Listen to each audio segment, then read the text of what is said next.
नहीं, बड़े दुख की बात है कि इन दोनों फिल्मों का बिजनेस डिसअपॉइंटिंग है। दोनों फिल्में बॉक्स ऑफिस पर हम ये कह सकते हैं कि डिज़ास्टर है। ना भूल चूक माफ़ चली है, उसके पीछे तो बड़ी कंट्रोवर्सी थी।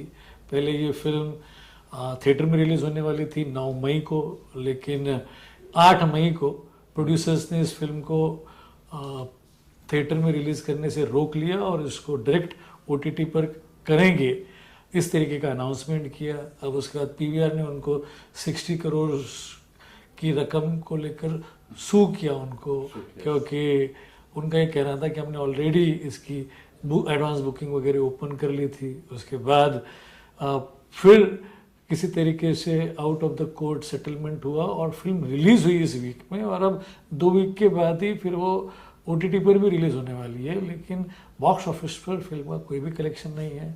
उसके अलावा केसरी वीर, जिसमें विवेक ओबेरॉय है, सुनील शेट्टी है, सब बड़ी स्टार कास्ट है, उसका अभी बॉक्स ऑफिस पर कोई भी कलेक्शन नहीं है, ना ही कोई एक्साइटमेंट है और ना ही इस कलेक्शन को बढ़ने की कोई उम्मीद है। लास्ट वीक मैंने देखा, आजकल हॉलीवुड की फिल्में बात कर रहा हूँ मैं, साउथ की फिल्में, हॉलीवुड फिल्म, ये फिल्म काफी चल रही है। लास्ट वीक 2 फिल्में आई थी हॉलीवुड की होगी। देखिए, इस वक्त जो कुछ चल रहा है वो सिर्फ हॉलीवुड चल रहा है और ये बड़ी खुशी की बात है। पिछला साल हॉलीवुड का बिजनेस हमारे देश में ज़रा कम था, उसके पहले साल बहुत अच्छा था। इस साल ये जो 2 फिल्में रिलीज़ हुई है हमारे देश में, एक है फाइनल डेस्टिनेशन ब्लड लाइन्स और दूसरी फिल्म है mission impossible the final reckoning, जो कि 8वां इंस्टॉलमेंट है मिशन इम्पॉसिबल का। ये जो दोनों फिल्में रिलीज़ हुई है, इसने ही बिजनेस अच्छा किया है। और इस वीक में भी जो दोनों हिंदी फिल्में डिज़ास्टर साबित हुई, उसकी भी भरपाई ये दोनों ही फिल्में कर रही है, कंपनसेट ये फिल्में कर रही है।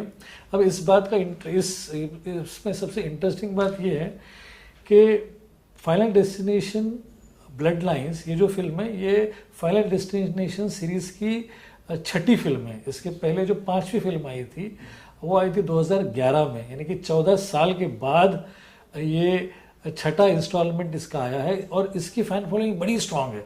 उन कई फैंस में से एक फ़ैन मैं भी हूँ, क्योंकि उस वक्त जब 5वां इसका इंस्टॉलमेंट आया था तब मैं मार्केटिंग हेड था सिनेमैक्स पीवीआर पे। तो इसका पैन इंडिया जो रिलीज़ हुआ था, वो रिलीज़ से पहले रात को जो प्रीमियर था वो हमने होस्ट किया था और उसको मिडनाइट प्रीमियर हमने कहा था, और वो 3D में था और वो फिल्म को भी काफ़ी अच्छा रिसेप्शन था।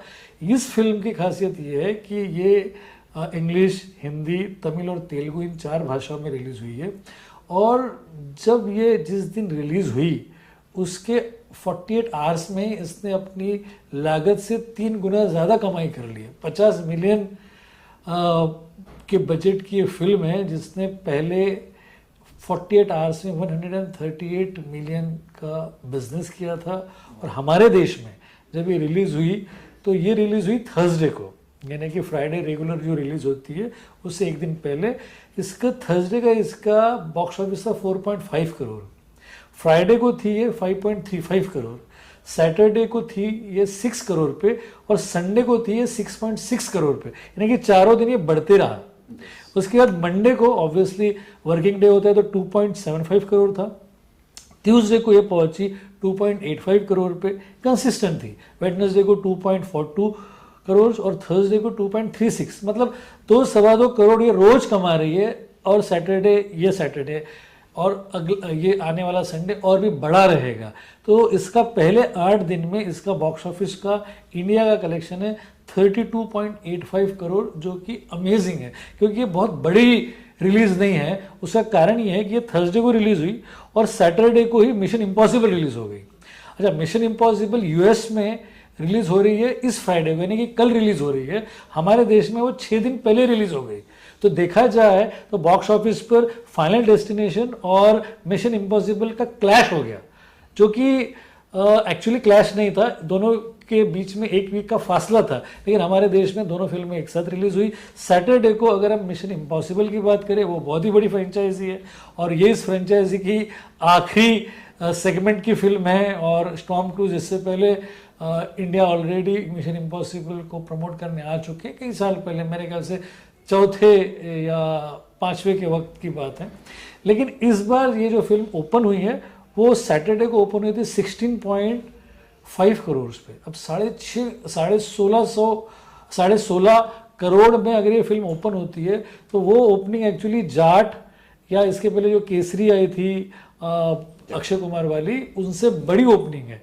फिर संडे को इसकी ओपनिंग 17 करोड़ थी, यानी कि 2 दिन में ही इसका 33.5 करोड़ का बिजनेस था। फिर मंडे को ये थी 5.75 करोड़ पे, ट्यूसडे को थी फिर 5.75 करोड़ पे, वेडनेसडे 4.75 करोड़ पे और थर्सडे को 4.65। 4.5 करोड़ का बिजनेस कर रही है रोज। इसका 6 दिन का कलेक्शन है 54.4 करोड़।